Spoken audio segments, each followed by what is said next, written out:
Hi all. Hi all. Me and Molly are here. We're going to do Pluto conjunct Sun. I'm going to start us off. No, I'm just going to say a couple of things about the opposition, and then I'll let Molly say some stuff, and then we'll go into it. So, I'm sorry, conjunction. So when there's a conjunction aspect, and this is just important to acknowledge, you're embodying the energy. Now, if you don't embody a conjunction, which is those two energies, in your space. If you don't own those energies, then they can be projected outwards, or someone could take on that projection even before you realize it. So, as a Pluto Sun myself, when I'm not in my power, when I'm not walking around,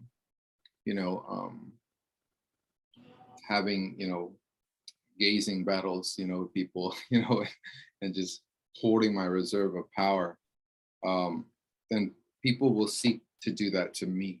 It's a very interesting observation. Pluto is about your truth, and and your truth is about your power. It's your most innate power, and it's your being able to hold your power. And so in a conjunction, you're learning how to hold that energy of which you are. And the last thing about that is, what I see karmically usually in charts is, if someone has a conjunction to Pluto, then they're learning how to embody that energy. If they have an opposition, they've already learned to embody that energy, and now they're dealing with that energy in other people. And so they're learning how to negotiate that energy as it comes to them, even though that's, of course, available when you're not owning it. So you're already getting some taste of that. Molly, what do you want to throw in the ring? About conjunction, or about Pluto Sun conjunctions, with Sun Pluto conjunctions? We can start a little about the conjunction, then you can go into it. Yeah, simply put, maybe the two are blending. I've heard some people call the conjunction a quote unquote easy aspect. And I think, Mario, you and I talk about this. Yeah, we don't agree with that. It really depends. It really depends. It does depend. One that depends more than the others. Arguably, like, what planets are involved, if it's quote unquote harmonious, like how are those planets similar? And if they're not, it can be weird sometimes, or it could be straight up really intense. Yeah, that's all I'll say about conjunctions. They're a blending, and they can go either way, really. They can be easeful and bring energies together and be powerful, but it can also, depending on the planets involved, be what's the word, explosive, I think you said. Yeah, I mean, they're like you're mixing different chemicals together, you know what I mean? In a chart or in a person, and then you don't know what's going to come out of it.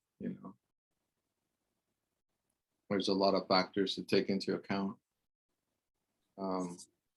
Molly, share what you did in the other video, when we did the video on the death of astrologers who predicted their own death, about what it means for someone to have Pluto conjunct Sun who's in the public. Yes. So you have you have a very personal planet, right? The ego identity coming into the sphere of the most transpersonal planet, which is Pluto.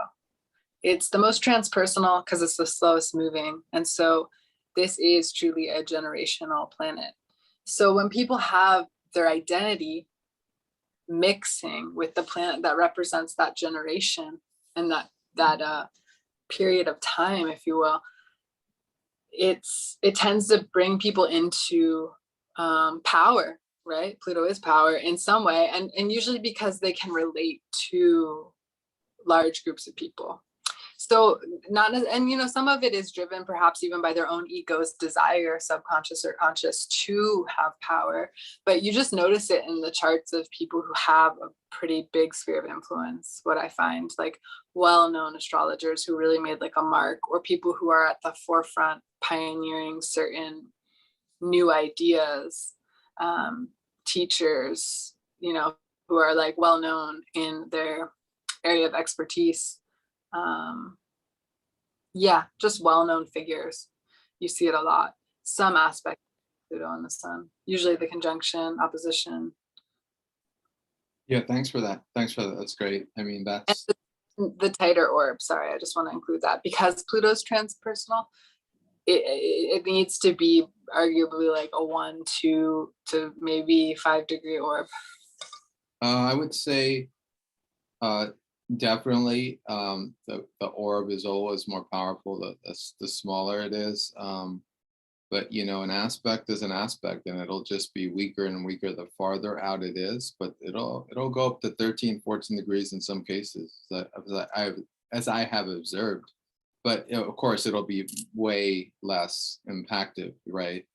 As the first, I wouldn't say 5, of course. I would say 6 or 7 because it's the sun. Whereas I'd say other plutonic aspects to like Venus or other personal planets, I would say an orb within 5 degrees. But the luminaries are that much more powerful. So when they're touched by the ray of Pluto, and even though the orb is, I think it's still impacted. Let me add to that. So I'm going to go into, I'm going to talk about power for a minute because, and then I'm going to use that to get to the core of what Pluto represents, which is truth. And yeah, so let me start with power. So as I was saying earlier, Pluto is your own personal power. So it's something to be embodied. And if you're not embodying in it, then it can take over you. Keep in mind with the conjunctions, and we'll get to this when we get to Uranus conjunct the sun or Neptune conjunct the sun, is you're almost dealing with a person with a superpower. They're either owned by that power or they own it. If they don't own that power, then you're dealing with, for example, a Sun Pluto who doesn't own that energy. You're dealing with a very volatile individual or person because they're Plutonized. You know, they're not like solarized in the sense of their life force is controlling the plutonic energy that runs through them. It's the opposite. It's like their solar energy is being moved and controlled by Pluto's rays. So that's something to really take into account. And I mean that to say that when people are younger with this particular aspect, they can be pretty challenging people. They can be really emotional, really fearful. Pluto definitely is related to fear, and the amazing penetration of plutonic kind of what's the correct term? X-ray, like it's X-ray powers. Like the initial transformation has to do with getting through your fears, so that you can see the core of another or the core of yourself, and deal with that, and feed that, the core of who you are, and not necessarily the way in which the plutonic energies are working, because they're violent, intense energies, and it needs to be ruled by your solar energy force, as every planetary influence in your chart does. And so the solution for this aspect, I would say, is for people that have this, is self-discipline, self-control. Because what you're doing is you're learning and you're looking not to please anybody but yourself. You're not trying to prove anything to anyone except yourself first and primarily, because you're learning how to be disciplined with power. And power is the realm of the fools. I mean, no one holds power for long in the sense of the world stage. Power, people try to hold power or take power or become powerful. But power in itself is very ephemeral. No one can really hold on to it in terms of anything outside of us. Of course, I'm talking about power in the inner stage, your own personal power, your own sense of truth, your own sense of conviction if anything, what it comes down to is, what are your convictions? What is your truth? What do you stand by? What are your principles? Are you self-disciplined enough to adhere to your principles? Does the outside mirror back into the inside, which would be proof and proof of being present in the world and your power? Molly, want to lend anything to that? I almost went off on a tree branch there. Well, you touched on, Pluto representing, or rather, Pluto is a decomposer in a way, like it feeds off waste. And so I think you bring up a good point. Either it's going to feed off waste and stay in maybe like a fear state, or it's going to transmute it, which is where a lot of the power lies. But something you mentioned, you said they need to do it like kind of for themselves, not for anyone else. I see what you mean, but I would say also with these types, perhaps there is a tendency to be like obsessive in a way. Controlling as well. Or like, when I say obsessive, I guess I mean never feel kind of like full in their identity or self-esteem, like never feel like that it's fully satiated, perhaps. Well said. No, I really like that a lot. Because the dark side of this, as you mentioned, is obsession. And as I mentioned, is control, and not and again, that's why that's why I say we redirect that into self-control. Otherwise it's control and manipulation. It's plutonic energy of the other, right? Outward, right? But I would say there is a shadow of it being too much inwardly expressed too. Like they could take that to an extreme. So really it's like just putting the Pluto in its place in a sense, maybe. Say more, because you just like opened it up into the great point that either way it could be too much dominating control if it's inner and if it's outer. So what do you mean? That's what I was getting at. Maybe more so this is seen with the opposition, as we'll talk about in another video. Yeah, let's get to that. There is like a almost self-destruct quality with Pluto Sun. When it's evolved and when it's worked with, it can be, just like pure transformational power. So yeah, I guess the key is having a constructive outlet for that hunger. I like where you're going with that, and I'll just like end with this, or just note this one last thing in relationship to that.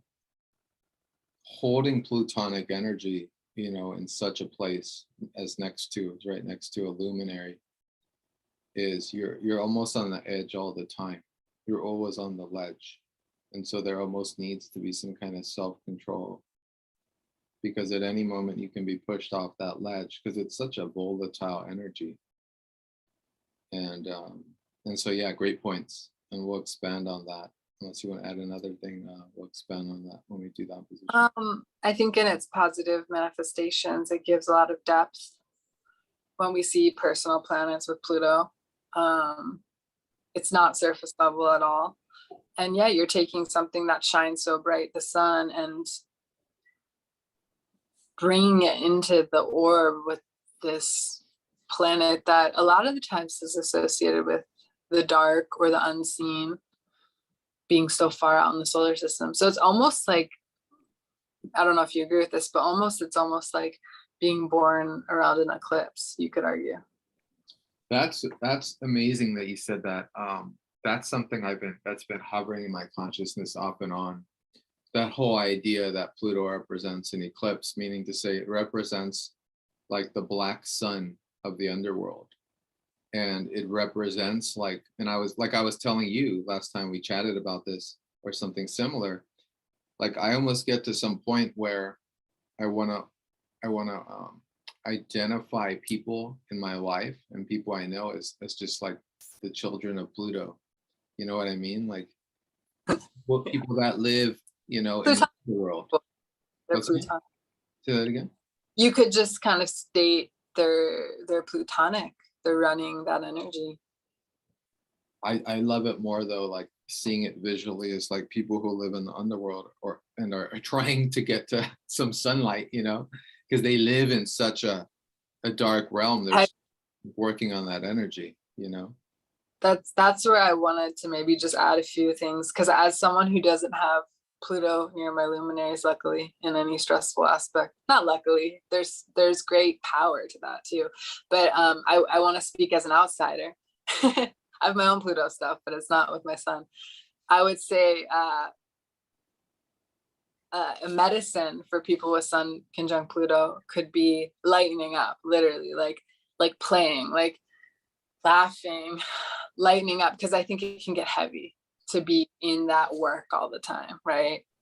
And getting obsessed or trying to transmute and be like fighting off, slaying dragons, you know. So I think the antidote would be surrounding yourself or letting yourself play or feel light energetically, whatever that, however you can get to that kind of place.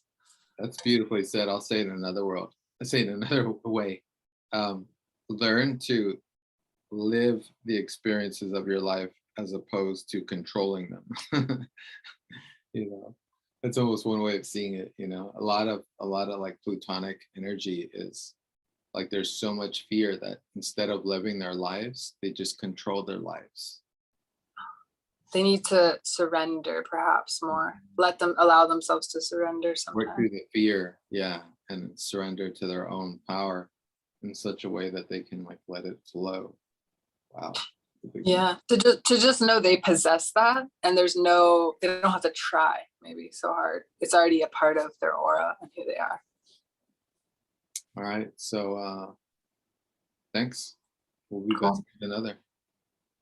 Yeah, write to us if you have aspects that you want us to Yeah, definitely. dissect.